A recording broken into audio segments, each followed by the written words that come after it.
soothing and inspirational. We are in for a blessed treat today as we welcome once again a dear friend to Unity Church and a very good personal friend of mine, someone you can always count on.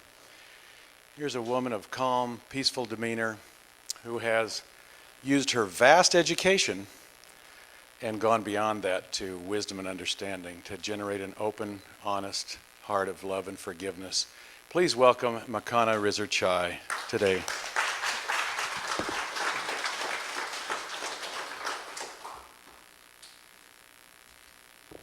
And may I say welcome home. Thank you, Robin. You can't say things like she has a peaceful, calm demeanor when your husband is sitting there. Because he is cracking up at this point. Because we teach what we have to learn. So since I'm speaking about forgiveness, I want to start with a confession. I am a liar. Actually, no, I'm a lawyer. I am a lawyer, and forgiveness goes against my DNA. It goes against everything I stand for, everything I believe in, everything I was raised and educated to do. If everybody forgave, lawyers would be broke. And how bad would that be? So, of course, I learned about forgiveness as we all did. Many of us did in church growing up. Jesus said, "Forgive, and you will be forgiven." He said, "Blessed are the merciful." And when asked how many times should we forgive 7 times? He said no, 70 times 7, which biblical scholars tell us means infinite. And then in college, I heard the Dalai Lama speak about Buddhist principles of forgiveness. And he said, to have a world of nonviolence, you have to forgive. So I thought, well, that's nice. And religious people can do that, but I'm a lawyer, and that has nothing to do with my life. And I probably would have lived my life that way for the rest of my life, except something happened to change my life. I collapsed one day and was taken to the hospital at the age of 47. And the doctor diagnosed me with a stress-induced heart condition. He said, "Change your life or else." So, being a person that likes to research, I thought I better research stress and find out what stress is, because I didn't know what stress is. And one of the things I discovered is that stress is caused by lack of forgiveness, holding grudges, getting angry, being impatient, being annoyed with people. In other words, stress was caused by the way I lived my life. And so I realized that I had to learn how to forgive. And some of the research may be new to you because it's only been in the last 15 years or so that they've done this research. The first research that they did at the University of Michigan, the University of Tennessee, involved taking people and putting them into one of two groups, forgiving people and unforgiving people. And what they found is that forgiving people have lower blood pressure than people who don't forgive. They have a lower resting heart rate. Their blood circulation is better. They have more oxygen in their blood, so they actually think better. They get fewer colds and flus and serious illnesses. They also found that people who forgive mentally have kind of a different way that they look at the world. And emotionally, they were more connected to people. They had more loving relationships. It just went on and on, all the ways that forgiving people were more healthy mentally, emotionally, and physically than people who didn't forgive. But the question that came to my mind was, well, yeah, but how do you learn to forgive? And that's the research that's been done in about the last 5 years by Dr. Fred Luskin of Stanford University, where he actually taught people to forgive. Now, if you think about forgiveness, what do you think would be the hardest thing to forgive? Murder? Think that would be hard to forgive? Or rape? Child molesting? Well, Dr. Luskin has worked with people who've experienced all those things and taught them how to forgive. His most interesting work has been done, or his most impactful work has been done with parents from Northern Ireland whose children were murdered in the violence. Now, he taught them forgiveness, and he assessed them at the beginning to see what was their blood pressure and their resting heart rate and what was their emotional and physical well-being. And one of the assessments he gave them is he asked them, on a scale of 1 to 10, how much pain do you feel every day? How much emotional pain do you feel every day? On a scale of 1 to 10, if your child had been murdered, how much pain do you think you would feel? 10, 11. Actually, the average was 8.5, which shows that we are resilient. We do have a lot of resilience naturally. But after a week of practicing forgiveness, these people had an average pain level of 3.5. And 6 months later, when they were assessed again, they were still at 3.5. And they said that their life was better. They had forgiven a lot of people. They had more loving relationships. They weren't sick as often. And all of the physical, mental, and emotional effects that we would expect. But most of us, thankfully, don't have to forgive big things like that. We have to forgive sometimes littler things. In this community, you've lost your leader in the last short while. Do you have a feeling of abandonment or loss as a result of that? You need to forgive. Because if you don't forgive, a new leader is never going to be able to take this community and build it into what it can be. You know, your last speaker talked about being in the neutral zone. Any time of transition is a neutral zone. And she used the metaphor of a trapeze. Well, you can't get from one trapeze to the other unless you let go. So forgiveness is about letting go. And then we have in our personal lives those little things we have to forgive. And I'll give you an example, which my husband will appreciate. We went on vacation a few years ago. And have you ever gone on a vacation where everything went wrong? Or you've heard about them? Well, this was not that vacation. This vacation went right, except we were grumpy and grouchy and tired and hot. And we got in more arguments in 5 days than we had gotten in the previous 5 years. We were just... And then he broke the camera. Our brand new camera that we had bought just for this trip. Now, even in those days, I was enlightened enough not to get angry at him. I mean, it was a mistake. It was an accident. So I said, oh, honey, I was so sad, and it was an accident, and yeah, I didn't get mad, I didn't yell, I didn't get angry on the outside. On the inside, I was thinking, he broke the camera. He broke the camera. He broke the camera.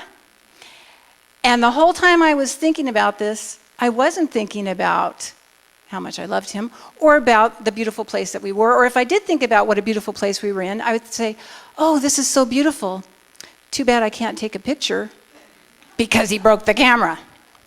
Or if he would do something annoying, I would think, he is so annoying, and he broke the camera. So I started distancing myself from him. Now, do you think he could tell? Of course. So what does he ask me?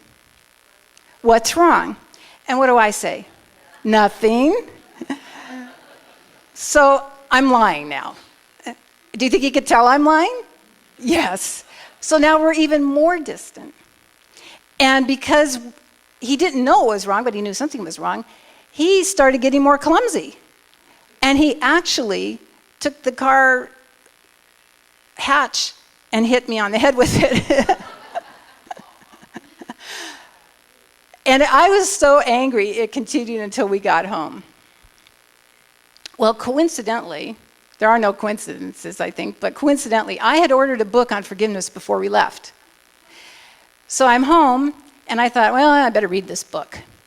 And I'm reading the book. And the book gave a forgiveness technique, which I will share with you later and tell you how it worked. But those are the kinds of things that we have to forgive, those little things. And then there's judgment. Judgment is also about lack of forgiveness. For example, I struggle with eating. Well, actually, I struggle with not eating. And I have a judgment when I see these cute, skinny girls walking around. I hate them. But what kind of life am I living if I'm going around hating people because they're thin? And what's the likelihood I'm going to ever get thin if I don't even like people who are thin? So forgiveness really affects every part of our life. And there are a couple of concepts about forgiveness that Dr. Luskin talks about that I'd like to share with you. And then I want to share with you 3 techniques that you can use to forgive. So one concept is the idea, and I actually like to use the term mercy, because forgiveness kind of implies that you condone what the person did, or that somehow it's okay. But forgiveness has nothing to do with what the person did. It only has to do with your peace of mind. So I like the word mercy because it doesn't imply we're forgiving them. It's like no matter how bad they are, I can be merciful and forgive them and have mercy on myself by forgiving. Another concept is that imagine your brain is a house, a several-story house. There's a big master suite at top, and there's a basement. How do you fill the rooms of your house? One of my colleagues does a program on forgiveness for high school students, and she was talking about this with the high school students, and one of the girls drew a picture of a profile of a head, and with the house inside the head, and her rooms were filled with anger, disappointment, pain, grudges, hurt. Every single room in her house was filled with unhappiness. 16-year-old girl. After learning the forgiveness techniques and practicing them, she made a new picture. And it was filled with surfing and friends and living in Hawaii and all the good things that had happened in her life. She still had in the basement a little tiny corner for the pain of her life. But she recognized that we can choose who lives in the house in our head. We can choose where we put the pain we've experienced in the past. We can choose if it's going to take over or if we're going to keep it in the basement. So let me share with you a couple of ideas, techniques for forgiving. And I'm going to share 3 with you, actually. And the first one is one that's actually a kind of a continuation of a Buddhist practice. And it was really talked about in the song that Alan was singing earlier. Loving kindness. Loving kindness. Because if we fill the house in our heads with loving kindness, then we never get to the point where we have to forgive anyone. I learned this years ago. I started meditating almost every day on loving kindness. And I would breathe in loving kindness and breathe out loving kindness. And life started going better. But one day I had an experience that took it kind of to the next level. A friend of mine was very angry about something, and he thought it was my fault. Now, it wasn't my fault, but he was screaming at me and going on and on and on. So being a good lawyer, I developed my arguments as to why it wasn't my fault and why it wasn't even that big of a deal anyway. And after I had marshaled all my arguments, he kept arguing. He kept yelling. I couldn't get a word in edgewise. So I'm just sitting there waiting for him to lose steam. And I thought, well, I might as well practice my loving kindness meditation while I'm sitting here. So I breathed in loving kindness and breathed out loving kindness. Breathed in loving kindness, breathed out loving kindness. Breathed in loving kindness. And he stopped in the middle of a sentence and said, I don't know why I'm so angry. It's not even your fault. I'm sorry. And that was the end of the argument. So I thought, wow, this is great. I'm going to use this. Well, what I found out is it only works if you're not trying to make it work. If you try to make someone stop arguing, then you don't really have loving kindness, do you? So it only works if you're not. So it's very Buddhist, very Zen. My best experience of using this was a couple years ago. I was in Italy on a business trip by myself. And the night before I left, I realized I did not have a seat assignment to go from Italy to Los Angeles. Now, traveling alone in the summer, what seat do you think I'm going to get? The middle seat, right? Among a family that was hoping no one would take that middle seat. So I could have been really angry and stressed out when I got to the airport. But fortunately, it was a beautiful day. I had a great breakfast. The cab ride was wonderful. The airport was beautiful. The sun was shining through the windows, and I was standing in line, and I realized I hadn't had a chance to meditate that morning because I'd been trying to get the plane. So I thought, I'll do my loving kindness meditation. So I breathed in loving kindness, breathed out loving kindness. When I got to the counter, the ticket agent was happy to see me. And I was happy to see her. And we chatted about Italy and about Hawaii. And it wasn't until I got onto the plane that I found out she bumped me to first class. But again, you can't try to get into first class doing this. So the first technique is loving kindness. The second technique, if you now need to forgive somebody, this is the technique I learned in the book that I read when I was mad at my husband. And I don't recommend the book because I'm going to tell you what's in the book right now. You don't have to read the whole book for this. Instead, you should repeat a mantra that they give you over and over again. And when I read this, I thought that was the stupidest thing I had ever seen in my life, repeating a mantra over and over again, this particular mantra. But then I thought, well, I better try the thing and see if it works. Oh, what should I do? What should I work on? Oh, maybe I should forgive Mark. So I went into the kitchen and started washing the dishes and repeated this mantra. Now, after a few times, I realized this mantra wasn't exactly what I needed, so I changed it. And what I changed it to is 5 sentences. I love you. I forgive you. I'm sorry. Please forgive me. Thank you. I love you. I forgive you. I'm sorry. Please forgive me. Thank you.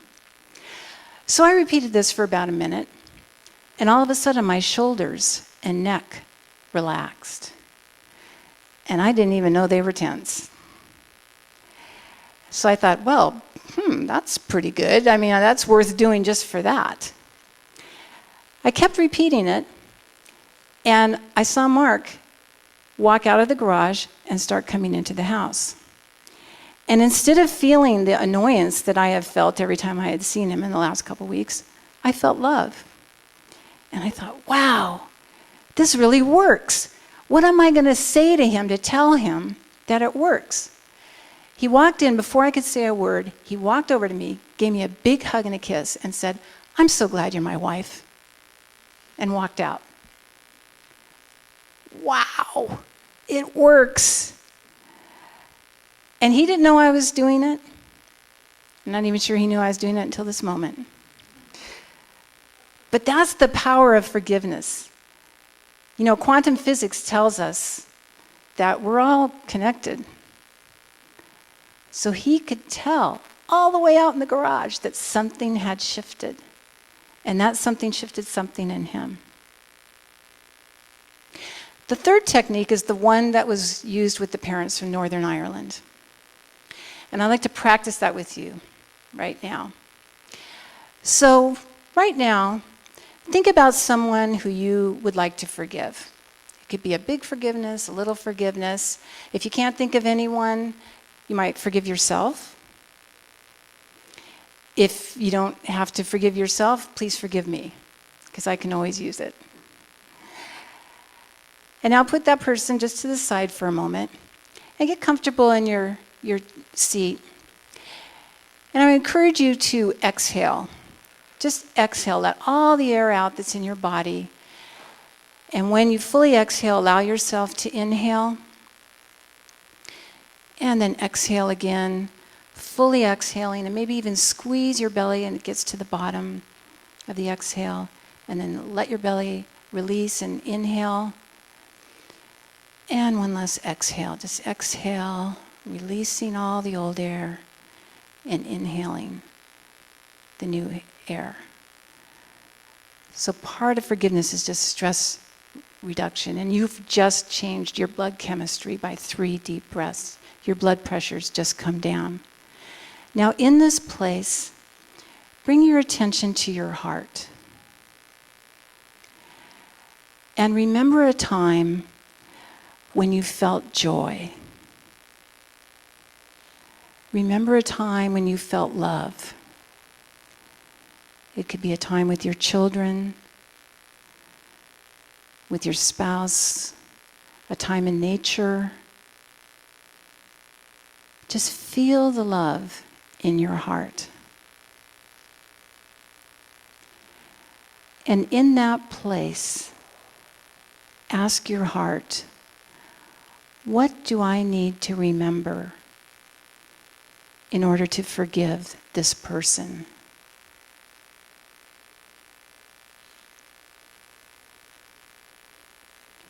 Ask your heart, what do I need to remember so that I can forgive this person?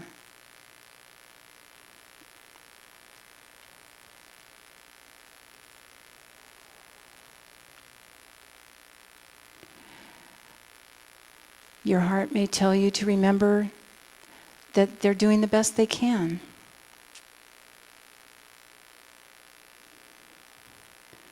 They're trying as hard as they can. That they're a human being just like you. Not perfect. Making mistakes.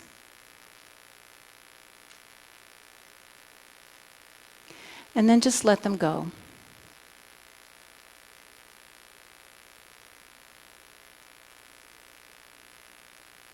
Just let them go.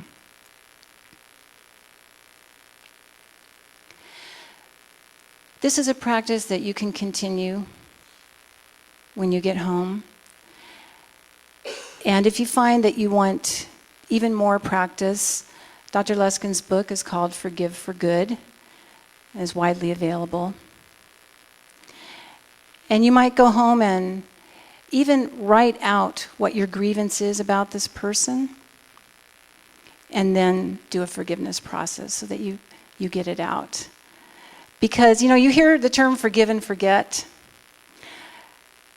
That's exactly the way it works. A lot of people think, well, I'm just going to forget about it, and then I'll forgive. But that's called repression. What we need to do is to forgive, and then naturally we'll forget. Now, I can't guarantee that these will work for you, but I can tell you there's a lot of research behind it. And some months ago, I and some colleagues and Dr. Luskin presented this program. And a couple weeks later, a woman came up to me and thanked me for the program. She said, I've done all the workshops, I've read all the books, I've seen all the DVDs. This is the first thing that's ever worked. Which was very gratifying. But, sometimes people are kind of high off of a workshop and it doesn't last. What amazed me about her, and I've seen her many times since, every time I had ever seen this woman before, she always struck me as someone who's in chronic pain. I thought maybe she has an illness or a disability. She always looked hurt. And on this day, and every day since that I've seen her, she has looked radiant. So my hope for you, my wish for you, is that you will be radiant in mercy and forgiveness. Thank you.